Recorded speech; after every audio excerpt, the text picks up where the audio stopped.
সাধারণ সাহাবী নয়, যিনি পয়গম্বরের খাদেম ছিলেন।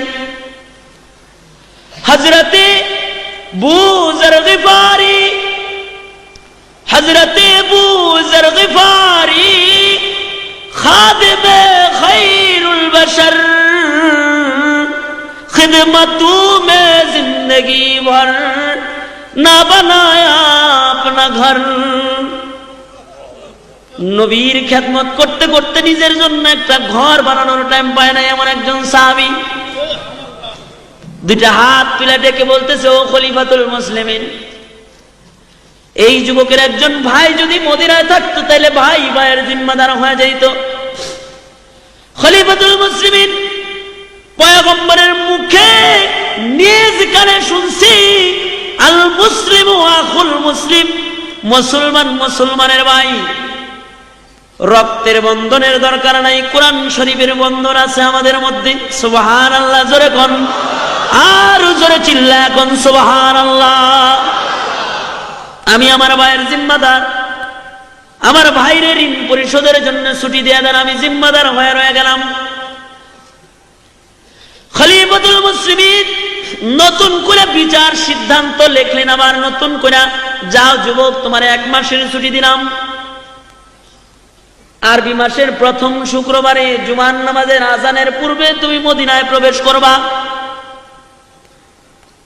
যদি তুমি মদিনায় জুমার নামাজের পরেও না আসো, তাহলে তোমার জায়গায় তোমার জিম্মাদার ভাই আবু যর গিফারির মৃত্যুদণ্ড প্রদান করা হবে।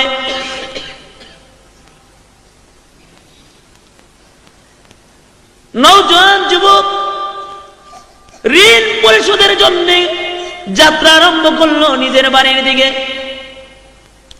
খলিফাতুল মুসলিমিন পিতার হত্যার দাবিতে বাদী পক্ষ যে দুইজন, তাদের নায়িকা বললেন, আপনারাও চলে যান। আরবি মাসের প্রথম শুক্রবারে জুমার নামাজ মদিনার পয়গম্বরের মসজিদে আপনারা পড়বেন। জুমার নামাজের পরে নওজোয়ান যুবক যদি ফেরত না আসে, তাহলে আবু যররে গলা কাইটা হইলেও আপনাদের বিচার আপনাদেরকে দেওয়া হবে। নওজোয়ান যুবক বাড়িতে চলে গেছে। বাড়িতে যা ঋণ পরিশোধ করার জন্য ইহুদির কাছে গেছে। ঋণ পরিশোধ করে নওজোয়ান যুবক বাড়িতে আইসা সুন্দর সুন্দর জামা কাপড় গুলা পরিধান করছে। দ্রুতগামী একটা ঘোড়ারে সুন্দর করে সাজাইছে, সজ্জিত হয়ে আতর গোলাপ মাইকা মার কাছে যায় বলে, মা গো, মা, ও মা, আমি তোমার সন্তান। মারে, তুমি তো চাও না তুমি হাসরের ময়দানে খুনি সন্তানের মা হয়ে দাঁড়াও। মাগো, জীবন ভর তুমি আমার সেবা করছো, মা, আমি তোমার কোনো সেবা যত্ন করতে পারি নাই।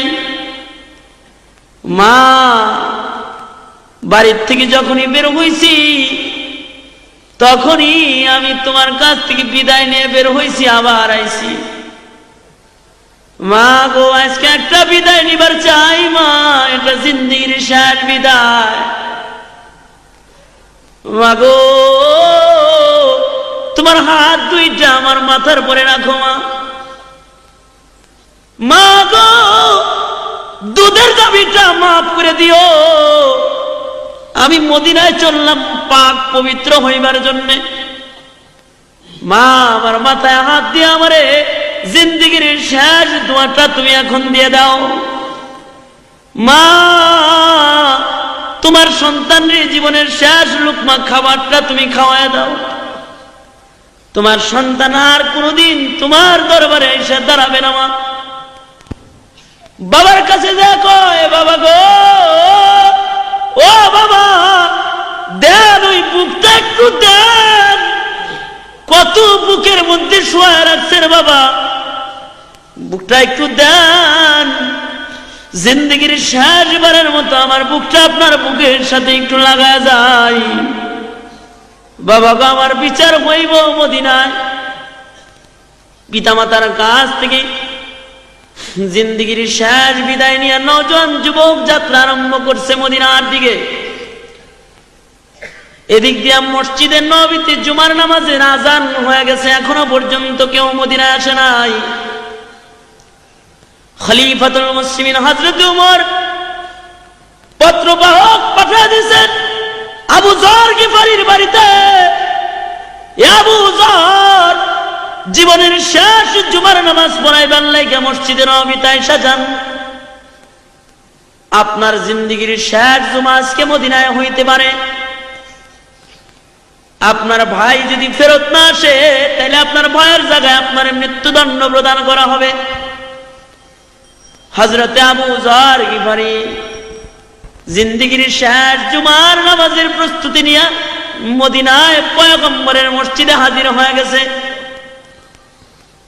খলিফাতুল মুসলিমিন জুমার নামাজের ইমামতি করেছেন, সালাম ফিরাইছেন, আসসালামু আলাইকুম ওয়া রাহমাতুল্লাহ, আসসালামু আলাইকুম ওয়া রাহমাতুল্লাহ। নামাজ শেষ হয়ে গেছে। পর্যায়ক্রমে খলিফাতুল মুসলিমিন বিচারকেরা শুনে করছেন। নওজোয়ান দুই যুবক, দুই ভাই এসে বাবার হত্যার মামলা বিচার দাবি করছে। খলিফাতুল মুসলিমিন আদেশ প্রয়োগ করলেন, জল্লাদ রে। খলিফার চোখ দিয়া ঝর্ণার মতো পানির ফোঁটা গড়ায় গড়ায় পড়তেছে।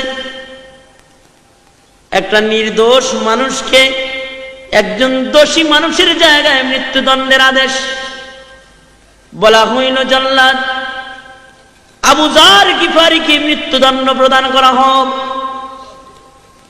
এ শব্দটা মদিনার মুসলমানদের কানে পৌঁছার সাথে সাথে পুরা মদিনায় কান্নার রোল পড়ে গেছে। কারণ এতেও স্বাভাবিক একজন কোন সাহাবী নয়, বড় দামি সাহাবী। আবু যর গিফারি এমন একজন সাহাবী, হযরতে জিবরাইল আলাইহিস সালাতু ওয়াস সালাম আপনার আমার নবীর কাছে আসছে। আয়েশা বলে, পয়গম্বর ওই যে চাদর মুড়ে দিয়ে হাইটা যায় আপনার সাহাবী আবু যর।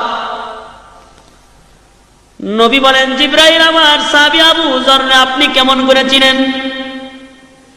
জিবরাইল বলে, পয়গম্বর গো, আপনার সাহাবী আবু যর শুধুই মাত্র আমি জিবরাইল চিনি তা নয়, আকাশে আল্লাহর যত ফেরেশতারা আছে, আসমানের সকল ফেরেশতারা আপনার সাহাবী আবু যর চিনে।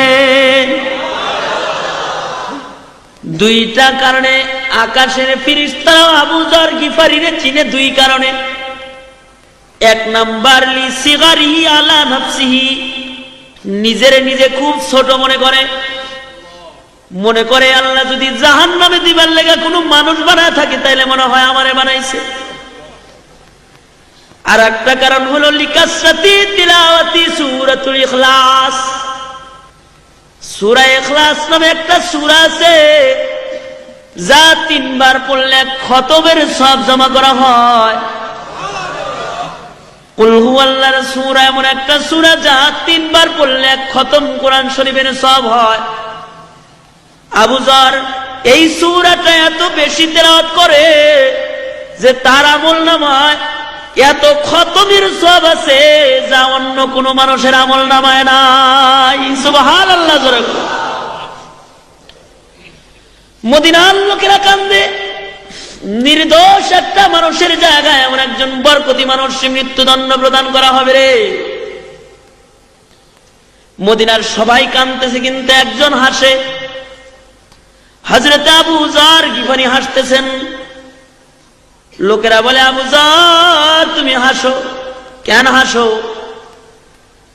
আবু যর বলে, তোমরা কেন কান্দো? কান্দো না, আমি আমার নবীর শাফাত কিনতেছি, আজকে শাফাত খরিদ করতেছি আমার নবীর।